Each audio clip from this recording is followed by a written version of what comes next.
Okay, so here what we actually have is 4 categories. Okay, and we're just going to go through them one by one. So both for good deeds and for bad deeds. Okay, so for good deeds, if a person does a good deed, then what is written for them?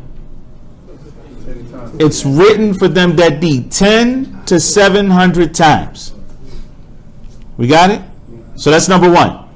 Number 2, a person intends to do a good deed, but does not do that good deed even though they have the ability to do so. What's written for them? 1 good deed. Perfect. Alhamdulillah. Okay. Number 3, they intend to do a good deed, and they begin to do that good deed, but they're not able to actually complete the deed. They're not able to complete the deed. What is written for them? It's written for them as if they actually did that deed multiplied 10 to 700 times. Okay. The last category we have here is one who does an act consistently, but then leaves it off with a legitimate excuse.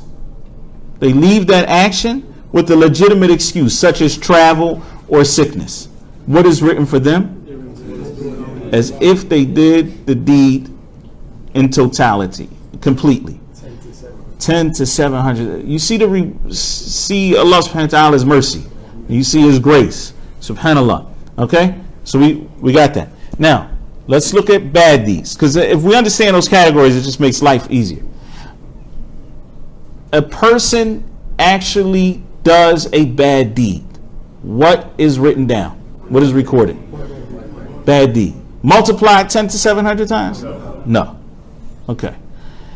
Second, they intend to do a bad deed, but then they leave it off for Allah subhanahu wa ta'ala. It's written for them 1 good deed. Okay.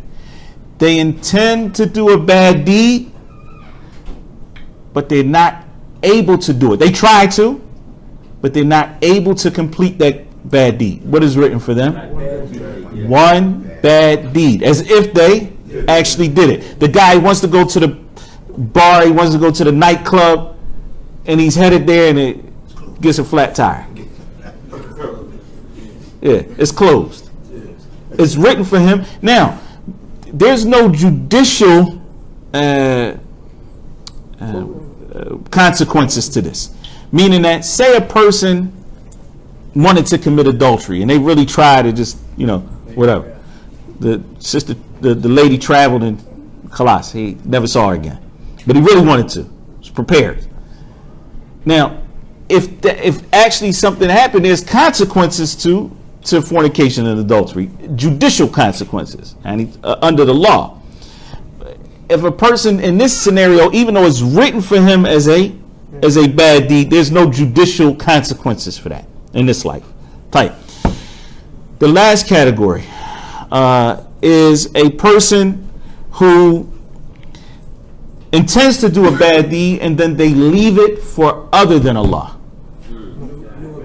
Nothing is written. Okay? So they intended at night, they wanted to smoke a blunt or something. Come on, it's Philly. So but then the night comes, he's like, I don't feel like it. What's written? Nothing. Now, subhanAllah. Due to the time, we'll cover distribution and reception next week. There's something very, very, very important. What out of all of this here, because we're talking about what? We're talking about receiving the book of one's deeds. We see that deeds are based on what? Intentions. Innamal a'malu binniyat. Right? The deeds are based on intention. This by itself should be enough, should be a wake-up call for each and every Muslim to really give a lot more consideration about what we intend to do. Intentions start with khawatir. Intentions start with fleeting thoughts. You thought about something. This is before you actually intended to do it. It started off as a what? As a thought. And this is why the tariq to istiqamah, how can a person be upright in their deen? It starts with hifz wa hirasat al-khawatir, that a person protects his thoughts. We're not even talking about intentions yet. We're talking about thoughts. You don't control your thoughts, but you can control how much attention you give to them.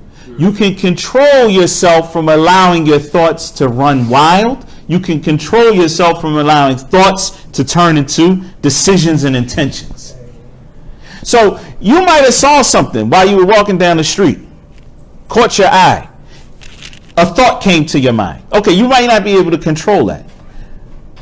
But can you control allowing that thought to linger in your mind and now become an intention to do something? Absolutely. And so Ibn al-Qayyim rahimahullah ta'ala, he mentions that there are two things that a person has to do to be upright and to meet Allah subhanahu wa ta'ala upon istiqamah. Like the Prophet sallallahu alaihi wasallam said when a man came and asked him for advice. Somebody come and ask us for advice. We give him 10 minutes, 20-minute conversation. Man came to the Prophet sallallahu alaihi wasallam and said, give me some advice, something that I won't have to ask anybody about after you. In other words, it's so clear that I don't need anybody else to explain it to me. Just give me some advice. Prophet sallallahu alaihi wasallam, qul amantu billah thumma istaqim. Say I believe in Allah and then be upright. That's it. Khalas. Yalla. Go home. If somebody did that on Jumu'ah, everybody be throwing tomatoes at him. What's wrong with him? Right? The Prophet ﷺ said, "Qul amantu billah thumma istaqim." Say, I believe in Allah and then be upright. Being upright, you have to be able to control your thoughts. The second thing is true preparation for the hereafter, which we're going to talk about next week, inshallah. But I wanted to make this point because thoughts become intentions. If you think good things, if Allah subhanahu wa ta'ala blesses you with that and you practice thinking good things, I want to do these good things, and Allah subhanahu wa ta'ala blesses you to have the intentions to do those good things, then bi'idhnillah, that'll turn into action. But if you also think about evil things, things pop into your mind, and you allow a plan to develop of how you're going to pull that thing off, whatever it might be, then that is going to lead you down a road to doing evil things. So the way that you protect yourself from doing evil things is to cut it off at the root, which is your thoughts. We ask Allah subhanahu wa ta'ala to bless us and you all. We ask Allah subhanahu wa ta'ala for his tawfiq. ربنا آتنا في الدنيا حسنة وفي الآخرة حسنة وقنا عذاب النار سبحانك اللهم وبحمدك أشهد أن لا إله إلا أنت أستغفرك وأتوب إليك.